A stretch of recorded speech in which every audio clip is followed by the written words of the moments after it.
Atenção cruzeirenses da rede 6-1 para o top de 6 segundos.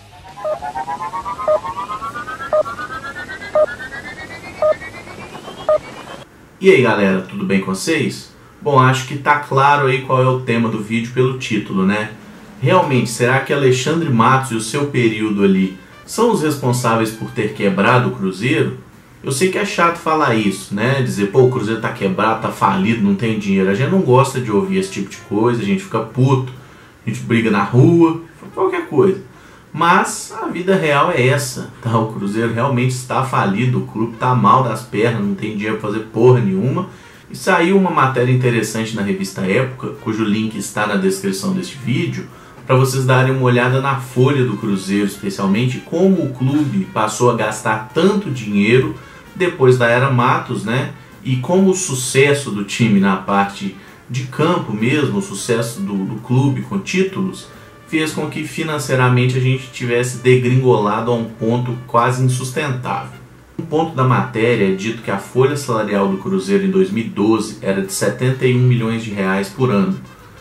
Ou seja, o departamento de futebol, né, o clube, gastou 71 milhões de reais em salários para seus funcionários no ano todo de 2012. Tudo bem, é uma verba até aceitável.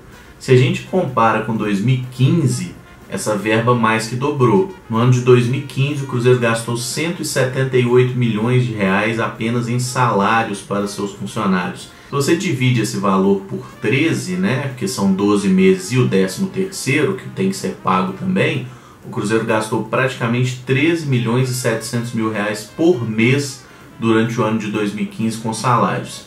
É óbvio que isso ia dar errado.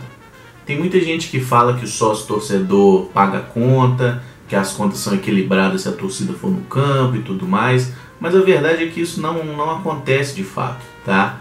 Quando o sócio-torcedor está bem, o clube fatura muito mais, é verdade, mas se o clube usa esse dinheiro para contratar, como o Cruzeiro tentou fazer nesses anos, né? Até teve o caso do Júlio Batista, que foi dito que foi trazido pelo dinheiro do sócio do futebol, as pessoas esquecem que tem que pagar salário todo mês. E a partir desse déficit, aí tem a renda de TV que entra, né? Tem os patrocínios, mas o clube não gasta só em salário. Ele gasta investindo em jogador, ele gasta em estrutura, ele gasta em logística.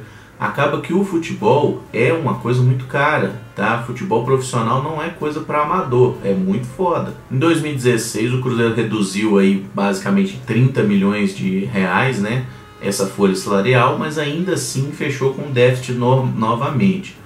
Ou seja, o Cruzeiro vive hoje essa pendenga aí de não pagar Ábila, não pagar jogador, ter dificuldade para fazer tudo, é muito devido à era Matos, sim. E as pessoas falam muito que o Alexandre Matos, que era o presidente naquela época e tal, as pessoas só veem o lado bom do Alexandre Matos, que é o fato de que ele realmente investe e contrata o jogador, mas ele só contrata jogador se tiver dinheiro. Portanto, a saída do Matos em 2014 não tem tanto a ver com aspirações profissionais, morar em São Paulo, trabalhar no Palmeiras, nada disso. A questão era muito simples, o Cruzeiro não tinha dinheiro, o Cruzeiro estava quebrado, todo mundo sabia que ia ter que vender jogador e o Gilvan falou, ô filho, vou ter que vender Goulart, vai ter que vender Everton Ribeiro, Lucas vai ter que vender todo mundo, tanto que o Cruzeiro vendeu basicamente todo mundo que deu para vender e só não vendeu jogadores, como por exemplo, eu lembro que o Henrique teve proposta do exterior, mas era um valor muito baixo, o Mike também foi uma proposta que não veio de forma satisfatória para o clube, né? O Cruzeiro esperava faturar bem mais com o Mike, acabou que deu o azar, entre aspas, do jogador ter muitos problemas nos últimos anos e não conseguir repetir aquele rendimento, mas assim, todo mundo que deu para o Cruzeiro vender, o Cruzeiro vendeu e negociou, porque tinha poucos percentuais de passe, enfim, era uma coisa que era muito feita na época, né? De um investidor comprar o jogador e botar no clube. E aí depois, quando o jogador sai, o clube ficava com 10, 20% só do atleta. O que é meio ridículo, né? Se a gente olha o caso do Lucas Silva, por exemplo, um jogador formado na base do Cruzeiro, que quando o Cruzeiro foi vender, ele só tinha 10% do jogador. Por quê? Aí é importante ressaltar que isso não foi Matos, também não foi tanto na era Gilvan. Foi o Perrella mesmo que vendeu muito do percentual de jogadores da nossa base. Tanto que o Lucas Silva, a venda dele, a maior parte dos direitos dele foi na época do Perrella, inclusive, antes até dele se tornar profissional. O Cruzeiro está se mantendo nesses últimos anos com muita dificuldade. E para colocar a cereja nesse bolo, né, em 2015, quando o Cruzeiro recebeu um dinheiro, em vez dele pagar boa parte das dívidas, ele tentou reinvestir no futebol. Só que foram investimentos mal feitos. Por exemplo, o Arrascaeta foi um jogador muito caro, salvo engano foram 4 milhões de dólares que pagaram nele, né? Aí você tem, mesmo assim não foi nele todo, acho que 50% do jogador. Você teve o Damião, que parece que ganhava mais de 500 mil por mês pagos pelo Cruzeiro durante um ano de empréstimo, né? Ou seja, que foi uma aposta errada. Teve o Mena, que é um jogador que não deu certo também, que tinha salário alto. Enfim, são inúmeros os exemplos, né? Joel, Gabriel Xavier, Neilton, muita gente que inclusive o Alexandre Matos trouxe, outros que foi o próprio Gilvan, com o Dimas e o Valdir, Dimas o cara, Beneci, Valdir, né? Dimas Fonseca é outro defunto aí. E que caras que trouxeram jogadores que não deram certo. Então, além do clube já estar financeiramente comprometido, os caras fizeram uma porrada de apostas e erraram todas, né? Então aí fudeu tudo, cara. Porque quando você faz as apostas e consegue ter retorno, por exemplo, o Matos fez, sei lá, 20 apostas, acertou metade, dessa metade você consegue trazer um dinheiro, a outra metade foi dinheiro jogado fora. Olha o Charles, né? O Charles é um jogador que veio depois de muitos problemas, né? Rússia, Santos, não sei o que, não conseguia se firmar. O Cruzeiro meteu nele um contrato longo de 4 anos, velho, até o final de 2015. O cara jogou aqui em 2012, 2013 foi emprestado para o Palmeiras, 2014 ninguém queria o Charles, ele ficou o ano todo trabalhando afastado do Cruzeiro, né, e recebendo seu salário normalmente. Dizem inclusive que o salário do Charles era mais de 300 mil, aí a gente pensa em como o Cruzeiro queimou dinheiro nesses últimos anos. E 2015 ele foi reintegrado ao plantel, jogou a temporada e tudo mais, e no final do ano saiu, né, porque realmente o que ele jogava não justificava um salário tão alto, era um jogador tecnicamente bem limitado.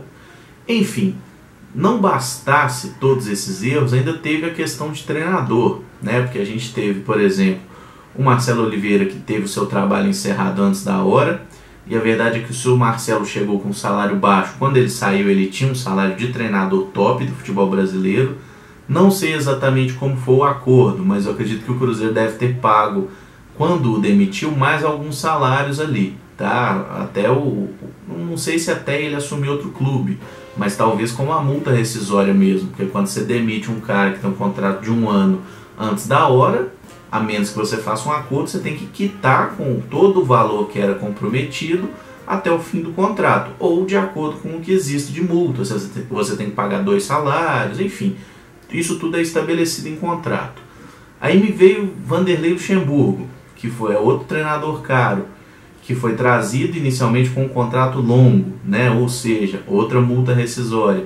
Depois ainda teve o David, acho que menos, né? Era um cara que com um salário mais modesto, um treinador iniciante. E depois ainda teve Paulo Bento, que veio com um salário alto, treinador europeu e tudo mais. Quer dizer, além dos erros em nomes, os erros em momentos, por exemplo, o Paulo Bento, se ele é trazido no início do ano, talvez a história seja outra, né? Mas não tem como ter certeza. Depois dessa volta toda, finalizando a questão do Alexandre Matos, ele é um ótimo dirigente desde que você tenha dinheiro. Se você não tem, ele não vale nada, ele não consegue trabalhar, tá?